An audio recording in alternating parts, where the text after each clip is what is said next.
The NRCS CPA 52 Environmental Evaluation Worksheet is used to document the outcomes of Phases 1 and 2 of the conservation planning process.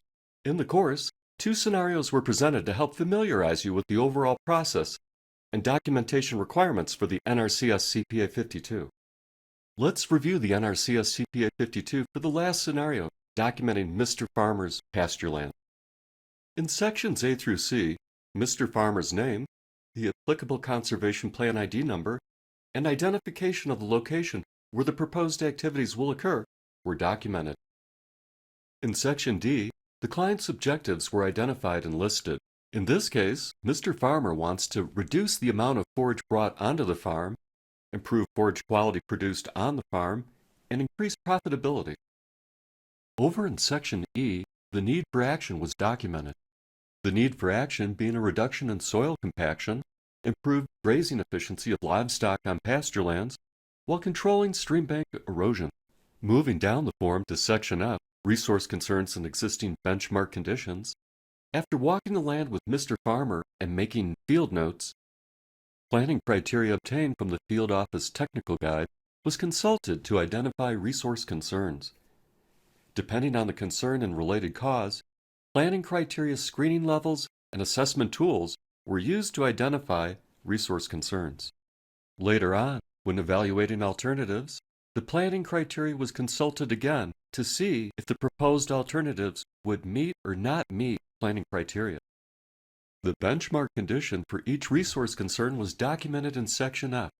Documentation reflected the assessment tools used in the planning criteria and benchmark data. Where no resource concern was identified, it would have been noted on the form for the specific resource.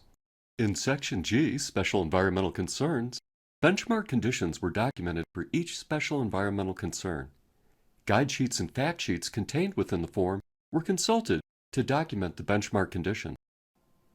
Thorough documentation is important so that any reviewers will know everything that was considered. When a concern did not apply to the planning area, it was noted as such in the benchmark condition. Back up toward the top of the form in section H, Alternatives, the alternatives, including the no-action alternative, were recorded.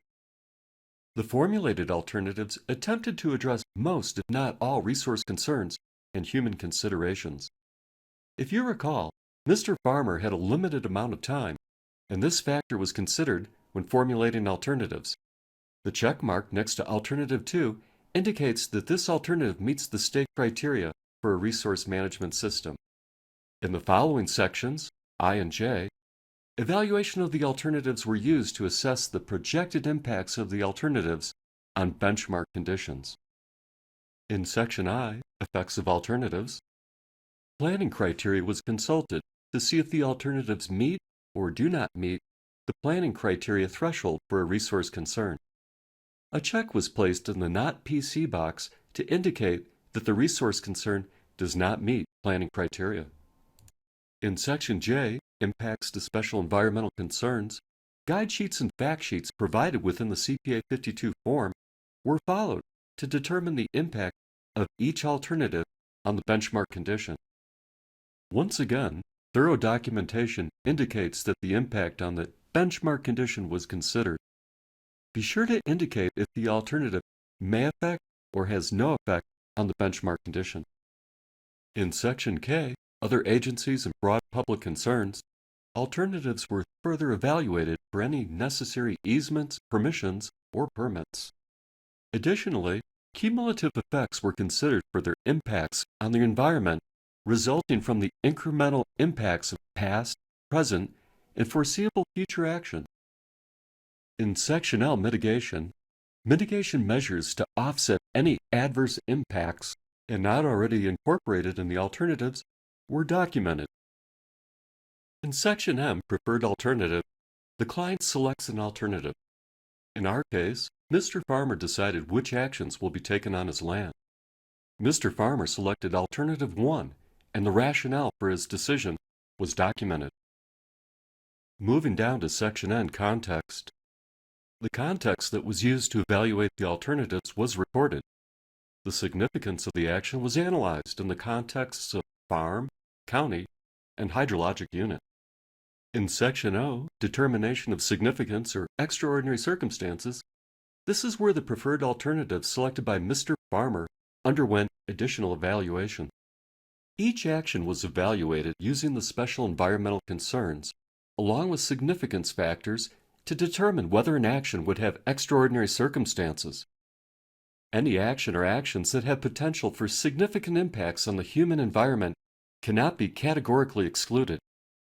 In our example, the absence of any extraordinary circumstances means that the actions can proceed without the preparation of an environmental assessment. Note that before documenting a categorical exclusion, it is important to read Section 610.46 of the NECH.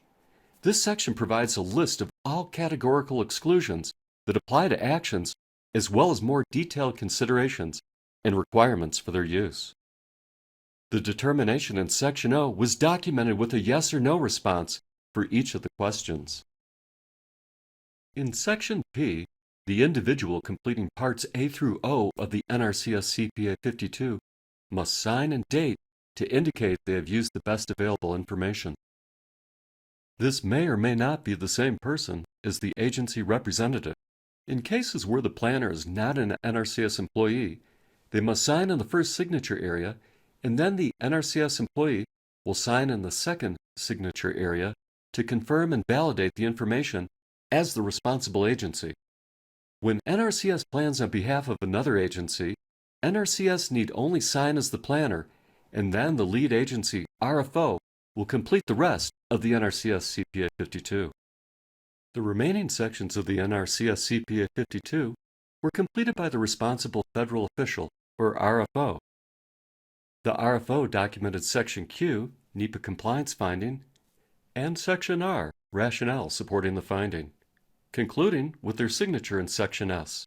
Remember, thorough and complete documentation in the NRCS CPA 52 reflects the NRCS conservation planning process and applicable steps. Be sure to document your work so that others, like the RFO, can move forward with their evaluation and findings. Thank you for your time in this course.